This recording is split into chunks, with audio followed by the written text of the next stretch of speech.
कि भारत दुनिया का नंबर 1 देश बनना चाहिए। बनना चाहिए कि नहीं बनना चाहिए? हर भारतीय चाहता है कि भारत की गिनती दुनिया के अमीर देशों में होनी चाहिए। हर भारतीय चाहता है कि भारत एक शक्तिशाली राष्ट्र बने। हर भारतीय चाहता है कि भारत सर्वश्रेष्ठ राष्ट्र बने। दोस्तों, भारत एक महान देश है। हमारी सभ्यता, भारत की सभ्यता बहुत पुरानी है, कई हजार साल पुरानी है। और एक समय ऐसा था जब भारत का डंका पूरी दुनिया के अंदर बजा करता था। हमें भारत को वापस दुनिया का नंबर 1 देश बनाना है। We have to make India great again. तो आज हम एक राष्ट्रीय मिशन की शुरुआत करने जा रहे हैं और उस मिशन का नाम है मेक इंडिया नंबर 1। 130 करोड़ लोगों को इस मिशन के साथ जोड़ना है। इस देश के हर नागरिक को इस मिशन के साथ जोड़ना है। इस देश के हर नागरिक का सपना रहा है कि भारत को दुनिया का नंबर 1 देश बनाना है। 130 करोड़ लोगों को अब इस मिशन के साथ जोड़ना है। आजादी को 75 साल हो गए। इन 75 सालों में हमने बहुत कुछ पाया। भारत ने बहुत कुछ हासिल किया, लेकिन लोगों के अंदर एक गुस्सा है, लोगों के अंदर एक क्रोध है, लोगों के अंदर एक प्रश्न है कि इन 75 सालों के अंदर कई ऐसे देश हैं, छोटे छोटे देश हैं, जो हमारे बाद आजाद हुए और हमसे आगे निकल गए। सिंगापुर हमसे 15 साल बाद आजाद हुआ, आज हमसे आगे निकल गया। क्यों भाई? हमारे में क्या कमी है? जापान, द्वितीय विश्व युद्ध के अंदर, सेकेंड वर्ल्ड वॉर के अंदर जापान तहस नहस हो गया था। हिरोशिमा और नागासाकी के ऊपर बम, न्यूक्लियर बम पड़े थे। आज हमसे आगे निकल गया। जर्मनी, हिटलर के बाद द्वितीय विश्व युद्ध के अंदर जर्मनी तहस नहस हो गया था, आज हमसे आगे निकल गया। हम पीछे क्यों रह गए? भारत पीछे क्यों रह गया? आज भारत का हर नागरिक ये पूछ रहा है। भारत का हर नागरिक गुस्से में है, भारत का हर नागरिक क्रोध में है कि हम पीछे क्यों रह गए। हम किसी से कम है क्या? हम किसी से कम थोड़ी हैं। भारत के लोग दुनिया के सबसे इंटेलिजेंट लोग हैं। भारत के लोग सबसे मेहनती लोग हैं। भारत के लोग दुनिया में सबसे बेस्ट लोग हैं।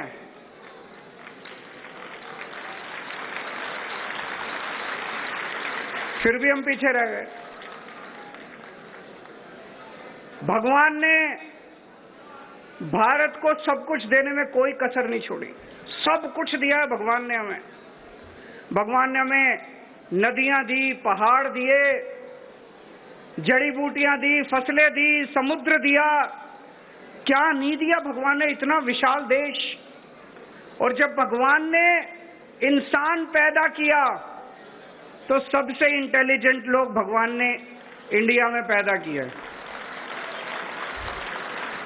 फिर भी हम पीछे रह गए।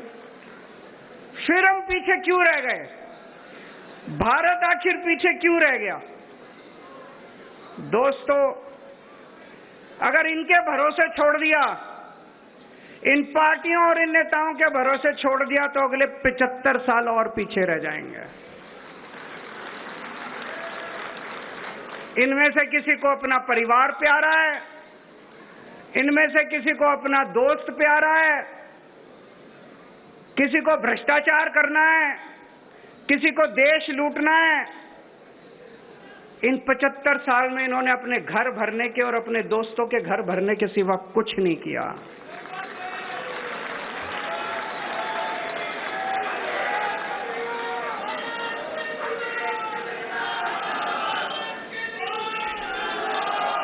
दोस्तों, अगर इनके भरोसे, इन पार्टियों और इन नेताओं के भरोसे छोड़ दिया तो 75 साल और भारत पीछे रह जाएगा। कई लोग मेरे से पूछते हैं, can India lead the world? Why not? क्यों नहीं कर सकता इंडिया लीड?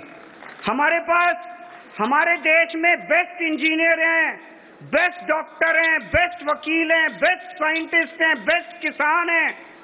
किस चीज की कमी है हमारे देश में?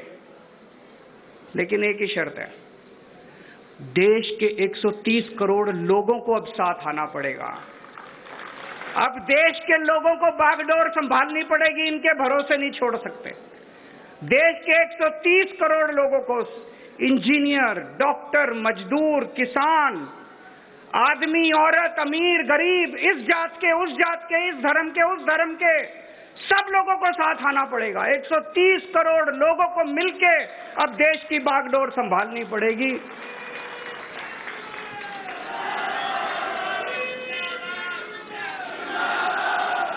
पचहत्तर साल पहले जब सारा देश इकट्ठा हुआ था तो हमने अंग्रेजों को बाहर फेंक दिया था। आज 75 साल के बाद अगर हम 130 करोड़ लोग इकट्ठे हो गए तो दोस्तों, भारत को नंबर 1 देश बनने से कोई नहीं रोक सकता।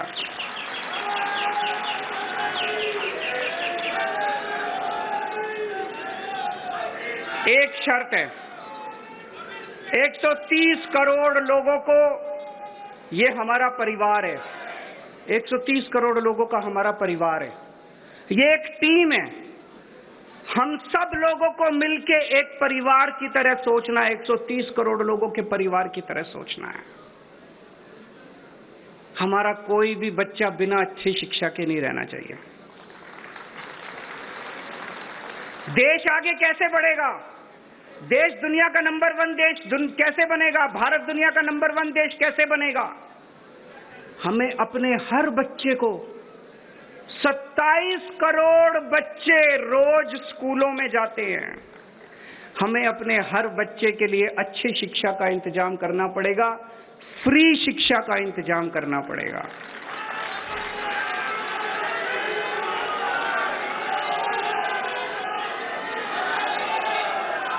चाहे कोई कितने गरीब घर में पैदा हो, चाहे कोई कितने भी गरीब घर में पैदा हो, देश के किसी भी कोने में रहता हो, हम ये नहीं कह सकते हम पहाड़ों में स्कूल नहीं खोल सकते, हम आदिवासी इलाकों में स्कूल नहीं खोल सकते। देश के कोने कोने में स्कूल खोलने पड़ेंगे।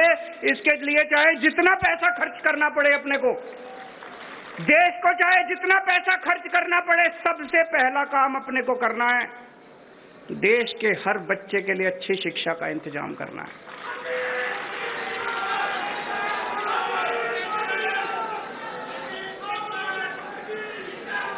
अगर हमने अपने बच्चों को अच्छी शिक्षा दे दी, बच्चों को पढ़ा दिया, एक एक बच्चा पढ़ के कोई डॉक्टर बनेगा, कोई इंजीनियर बनेगा, कोई बिजनेसमैन बनेगा, कोई कहीं कुछ करेगा, कोई कुछ करेगा। एक एक बच्चा पढ़ने के बाद एक एक परिवार को गरीब से अमीर बना देगा। और जब एक एक परिवार गरीब से अमीर बनेगा तो भारत का नाम अमीर देशों के अंदर लिखा जाएगा।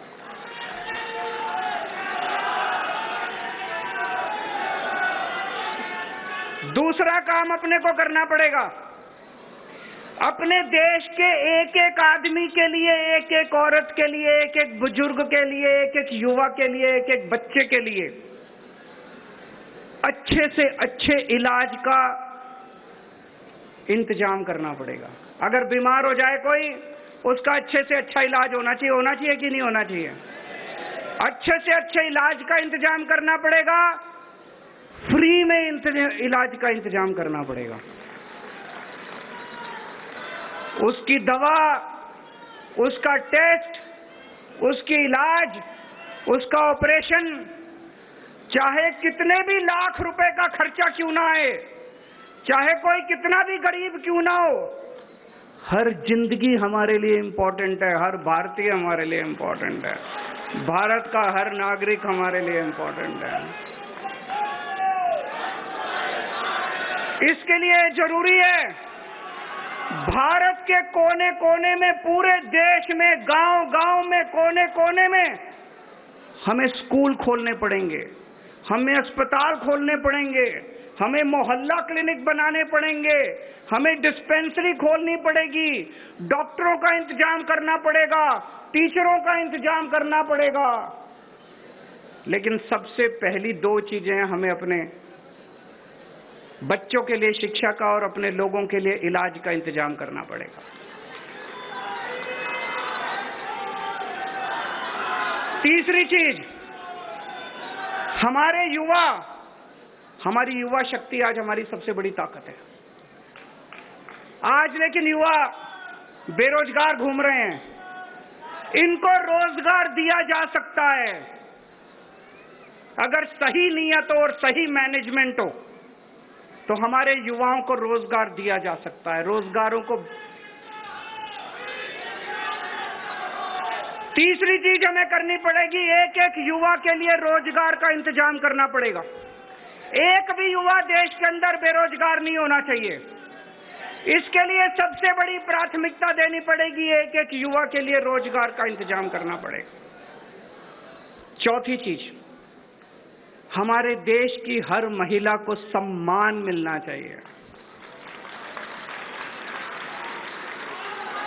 हमारे देश की हर महिला को बराबरी का अधिकार मिलना चाहिए। हमारे देश की हर महिला को सुरक्षा मिलनी चाहिए। महिलाओं के लिए बराबरी का अधिकार, महिलाओं के लिए सुरक्षा और महिलाओं के लिए सम्मान, ये कहना बड़ा आसान है, करने के लिए हमें अपने अपने घर के अंदर, अपने अपने समाज के अंदर इसके लिए काम करना पड़ेगा। और आज किसान का बेटा किसान नहीं बनना चाहता। क्यों नहीं बनना चाहता? हमारा मुल्क किसान प्रधान, खेती प्रधान मुल्क है। हमें ऐसी व्यवस्था करनी पड़ेगी कि किसानों को अपनी फसल का पूरा दाम मिले, ताकि किसानों के घर में खुशहाली लेके आए, किसानों को सम्मान मिले। और ऐसी व्यवस्था करनी पड़ेगी कि किसान का बेटा फक्र के साथ कहे, मुझे भी